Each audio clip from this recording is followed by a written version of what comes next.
Thank you for being here, Brian. My pleasure. So we announced our Q3 results today. Can you give us some of the main highlights? I would describe our quarter financially as a very solid quarter. All three divisions operating well. Canadian banking had another strong quarter, good expense discipline. International banking continues to run on all 8 cylinders, and we're very proud of their performance. Global banking and markets had what I would call a steady quarter. Trading environment is very tough.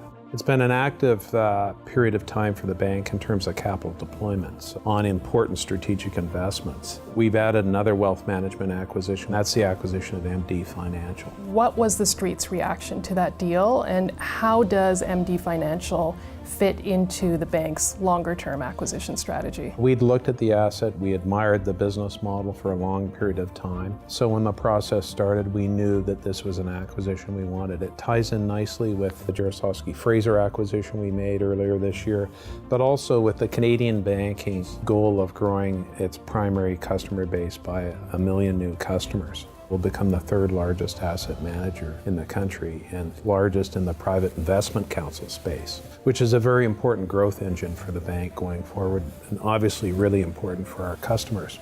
Could you speak to how you balance expense growth against revenue growth opportunities? We've made good headway. Our expenses in Canadian banking going back to Q2 were somewhat elevated, so we've done a good job getting those in line. It's important, rather than talk quarter to quarter, is talk about fundamentally what we're doing. We spent over $3.1 billion on technology last year.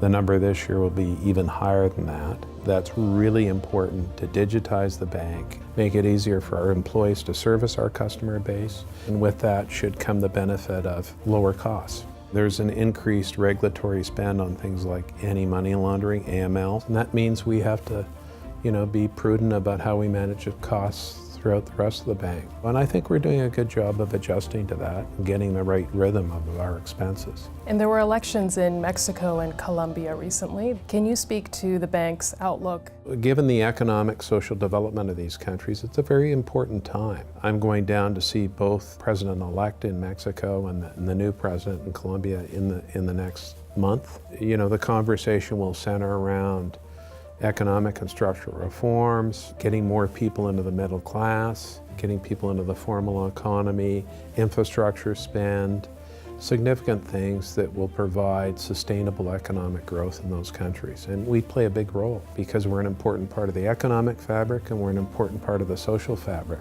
And the Leafs and Raptors are beginning their 2018-19 season in the new Scotiabank Arena. Can you update us on the construction team's progress? We got the keys to the building on July 1st, so you can see the naming of Scotiabank Arena. We're very proud to be on the building, and it's a 20-year partnership. It has a lot of buzz around it. You'll see some developments around Maple Leaf Square. You'll see some developments in terms of branding efforts around Scotiabank in the building. It's all about enhancing the sporting experience and weaving financial services into that. We've got lots of great ideas and initiatives underway.